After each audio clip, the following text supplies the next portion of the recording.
What's going on, guys? It's Cimo. We are at YCS Portland with the squad. We got Mr. Portal over here, we got Mr. MSTT over here, and who are we with today?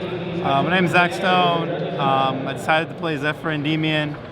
I really thought combo was the right way to go. I didn't like any Orcus decks going into the event. I played Sky Striker for over a year. I knew I wasn't activating Engage today. So yeah, I went with this choice and I got top 16. Why didn't you like Orcus? You said I'm not a big fan of a deck that can lose to all the hand traps. And I figured that this deck can actually play around like Ogre and Impermanence quite well. Ash is one of those cards where like they're gonna Ash like the first card you play, so it's hard to play around that without having Call by the Grave. So I figured out of variance wise, it's hard to play around that. And the combos are ridiculous and the boards are insane with this deck, so I felt confident with my choice. Cool, see what you got. All right, so 3 Servants. Most of it's pretty standard, only 2 targets to summon. I didn't want to play any other copies. I didn't want to clog. I never really used this effect to blow up anything when it was in the scale, but I was definitely summoning with a counter, and I played no Salad, but the Sky Striker opponents could not really kill this without like some sort of like inherent out. Dark Worm package with the Gate 0 and Chronos and Time Gazer. No one really knows that like Time Gazer prevents Ogre when like you have like the Servant effect or other scales. It prevents it from being destroyed once, so like the Ogre doesn't do anything and they kind of feel bad. But yeah, all this is like the turbo engine just to get out Electrum Knight, because it's basically a Guard Dragon combo deck. I played the Zefras because I thought they were just like versatile and, you know, has the most utility. So 2 Zethrath. This is like one of those cards that can become like a scale 7 or 1. And then I just played like a few 1-ofs. This is like this is how you get like the negate, and also it's just a good tutor. And people don't know that if you destroy it on field, it could get its effect too. So like that happened quite a bit. Zefraxa, it's a scale 7. It's a dragon, which can come up. It never did this weekend, but on testing, like having this on field when they Ash your LP to still make aggro pain is really good. And it also has an effect like Chrono, where if you destroy a Zefra scale or a monster, it can summon itself from hand or graveyard. So it's pretty cool there. Wendy, just utility purposes, that adds back another monster just to pendulum summon from your hand, because the whole point is getting like 2 monsters to use for the combo. And then as utilities, the Fraxiton and Thubane, pops face downs and pops face ups. I just wanted more monsters, and the utility from the Zephyrs was really good, and I'm glad I made this choice. I really thought this was like the strongest pendulum variant. I don't like the Magicians at all. And for the last 2 monsters, it's just an Aether and Destrudo. Aether is just good to summon off spheres. It's a really good, you know, removal monster. You can like tribute summon to banish something, link it away, and then pendulum something and back to banish 2 monsters in the same turn. And Destrudo is just a combo piece. Sometimes you're using Destrudo to make LP. It doesn't happen all the time, but depending on what you have and what the rest of your hand is, it really matters there. That's it for the monsters. I don't really have an exact monster count. For the spells, it's 3 Mastery. It's like the main starter card. You really just want to resolve Servant. That's how like you win a lot of your games.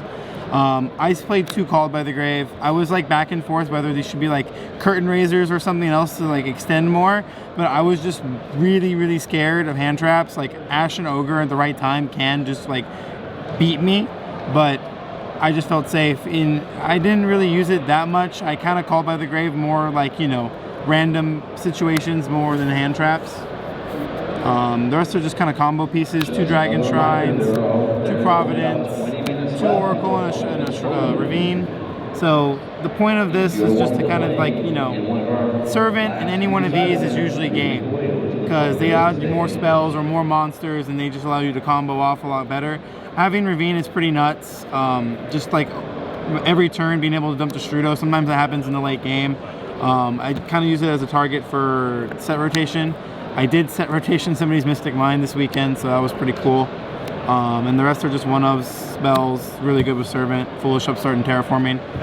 They're just like enablers and starter cards, really.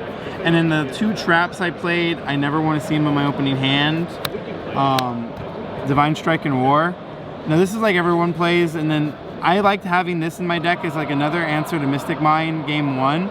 And it's just like another disruption that if I draw and I don't search, then no one sees coming. And Providence protects your cards, so like you can target like a scale and just banish to protect, and it's like sometimes they don't even know about that effect, and it comes up a lot. And then Strike is just like your 5th or 4th negate, depending on how big your board is. On to the extra deck. Boral Sword, this card, or Bortle Sword. Yeah, this card is game. Like if I set up my board and they somehow are able to like make a play, they probably can't set up a board of their own, and I just kill them with this. Going second, I've OTK'd like all my opponents, like games 2, and I'm like breaking through like super polys, like playing around everything, and then that's why I like the Zefra cards. Like there's so much utility behind them, and then just cheesing out a Boral Sword with any monster, and it's just game. Arvamax, this card is like a problem for Salad and Sky Striker, and I just want soft locks because sometimes like you're getting hand trapped and you're not able to full combo. So you need to have like, you know, utility purpose cards in your extra deck to like kind of cheese out games, but this is really strong just for the fact that they really can't like attack anything else, and that comes up a lot too if they try to like get over some other monster. Unicorn, I almost didn't play it. It came up a lot though, so I think it's in there for a reason.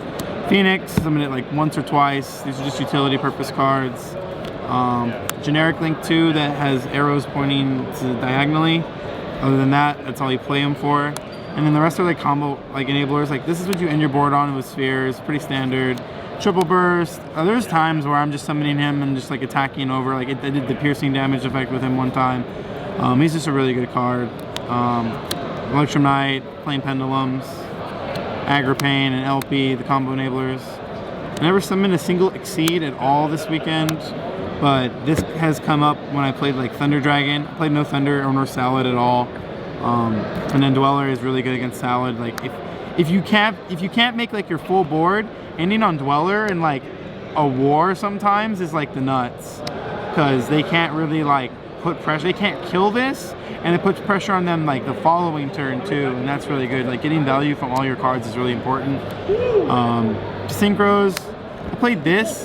It allows you to like go for game because it just clears like monsters and attacks again. And it's like, I didn't really like Zeta because I felt that if you're making Zeta, you're not killing them, and I'm rather play to win than play to not lose. So I cut Zeta for Babushka. And Don Dragster is like the other negate with Destrudo, and I only played Vortex, I didn't play Red Hot. I thought this was just overall better. Even though everyone has that Predaplant that summons with a Dark and Infusion in their Super Poly target, it still was really good. Like against Sky Strikers, I negated it into the Void, and he's like, what? And I'm like, yeah. And he goes, Super Poly this away. I'm like, yeah, I wasn't gonna get any value if I didn't negate that, so it worked out. A lot of people just lose to Super Poly all the time. Were you happy with the Quantum?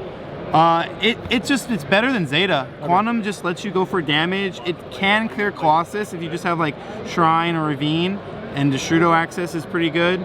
Overall, I mean, it has another effect where like if you have this and Crusadia Arvamax, they can't attack your board, but I don't think that ever comes up. Overall, I was satisfied with the extra deck choice. Onto the side, it was pretty streamlined. It was just 3 Pankratops, 3 Drolls, because I'm just trying to beat combo. I didn't side any other hand traps. This is the best one. It stops them in their tracks. If they try to continue, they're not ending like with like as many negates or as many cards in their hand, so you can actually like break their board and kill them. And then the only card I really side going first is just Quackimero Drago. And there was like a game where I end with just Jackal, Drago, and a Divine Strike, and he has Draconet for Jackal. I have Draconet to negate. I have Divine Strike for his evenly match, and the 4 other cards in his hand are dangers. So, and I'm not supposed to draw this in my opening hand, but I Pendulum summoned it, Jackal cheesed out, tributed it over my Electrum Knight, and then searched for a trap and then gave it 2 counters. I'm not supposed to draw this, but I made it work. 3's Twin, and 2 Book of Eclipse. These were Ogres like earlier in the week, but Ogres was just really subpar, and I would rather just have this, even like against like this is better in my opinion than Ogre, because they can still end on like negates, and they can probably play around Ogre more than they can play around this, and this is overall better against Thunder in my opinion than Ogre. So I wanted just to be able to beat Thunder, which I played none, and that's so shocking. Like that's not a good sample size to work with. And 3 evenly matched just because I'm trying to auto win. Cool. So that's my deck, guys. 40, 15, 15. Don't break that. Don't go above. Oh gosh. All right. First and foremost, shout out to my sponsor Tim. Without him, I wouldn't be here. Also, shout out to my friend Will. hooking up with the place. Shout out to my friend Jose. Shout out to Ed. Shout out to all the SoCal boys. Shout out to Brian, Ryan, Nico, Caesar, Fran. Shout outs to Alexis and Elvis. They're cool. Who else?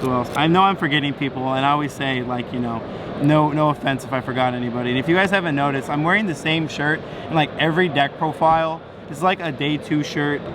So yeah, you guys should just use your like superstitions. It kind of works, you know. stick to them.